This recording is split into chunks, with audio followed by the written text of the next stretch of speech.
ചർമ്മത്തിലെ ഈർപ്പം നിലനിർത്താനും ചർമ്മം വരണ്ടു പോകാതിരിക്കാനുമായി ഒരു കുക്കുംബർ സിറം തയ്യാറാക്കിയാലോ? പലപ്പോഴും ഹെവി ആയിട്ടുള്ള സിറം ആകും നമ്മൾ ഉപയോഗിക്കാറുണ്ടാകുക. എന്നാൽ ഈ കുക്കുംബർ സിറം വളരെ ലൈറ്റ് ആണ്.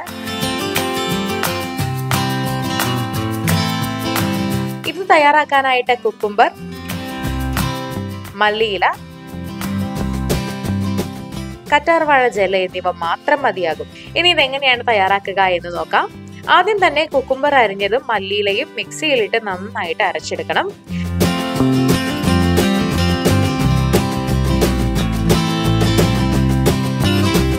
നന്നായി അരച്ചെടുത്തിട്ടുണ്ട്. ഇനി ഇതൊന്ന് അരിച്ചെടുക്കണം. തരികളൊന്നുമില്ലാത്ത രീതിയിൽ നന്നായിട്ട് അരിച്ചെടുക്കുക. കുക്കുംബർ നീര് പഫിനെസ് ഒക്കെ കുറയ്ക്കും. മാത്രമല്ല ആക്നെ പ്രോൺ സ്കിന്നുള്ളവർക്കൊക്കെ വളരെ നല്ലതാണിത്. ചർമ്മത്തിൽ പെട്ടെന്ന് പ്രായമാകുന്നതിന്റെ സൂചനകൾ ഉണ്ടാകാതിരിക്കാനായിട്ട് ഈ കുക്കുംബർ സഹായിക്കുന്നുണ്ട്.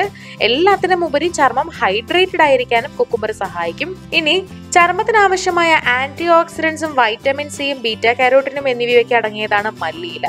അതുകൊണ്ട് തന്നെ വേഗത്തിൽ പ്രായമാകാതെ ചർമ്മത്തെ യങ് ആക്കി നിലനിർത്താനായിട്ട് മല്ലിയില സഹായിക്കുന്നുണ്ട്.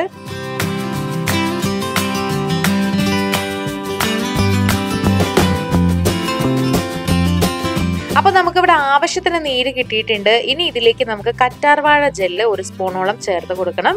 ചർമ്മം നന്നായിട്ട് മോയിസ്ചറൈസ് ചെയ്യാനും അതുപോലെ തന്നെ മുഖക്കുരു തടയാനും ഒക്കെ ഇത് സഹായിക്കുന്നുണ്ട്. അപ്പൊ നമ്മളിത് നന്നായിട്ട് ഇളക്കിയൊരു പാകത്തിനാക്കണം. ഇനി ഇതുപോലെ ആക്കി എടുത്തിട്ടുണ്ട്. ഇനി ഇതൊരു സ്പ്രേ ബോട്ടിലേക്ക് ഒഴിച്ച് സൂക്ഷിക്കാം.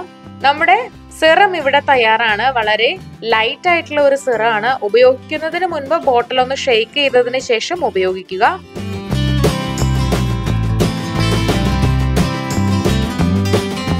എന്നിട്ട് സ്പ്രേ ചെയ്ത് കൊടുത്താൽ മതിയാകും. അതിനുശേഷം നന്നായിട്ടൊന്ന് മസാജ് ചെയ്ത് കൊടുക്കുക. മസാജ് ചെയ്യുമ്പോൾ തന്നെ ഇത് നമ്മുടെ സ്കിന്നിലേക്ക് ഇറങ്ങാൻ തുടങ്ങും.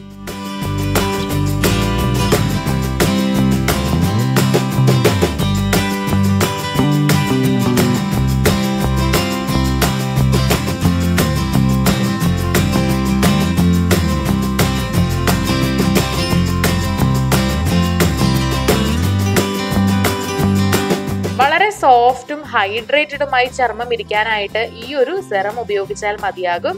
നിങ്ങൾക്ക് ഗ്ലോയിങ് സ്കിന്നും തരും.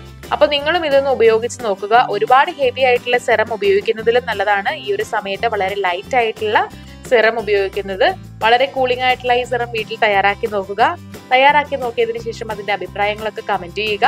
വീഡിയോ എല്ലാവർക്കും ഇഷ്ടമായെന്ന് കരുതുന്നു. ഇഷ്ടമായെങ്കിൽ ലൈക്ക് ചെയ്യുക, ഷെയർ ചെയ്യുക. ഇതുപോലുള്ള കൂടുതൽ വീഡിയോകൾക്കായി സമയം മലയാളം സബ്സ്ക്രൈബ് ചെയ്യുക.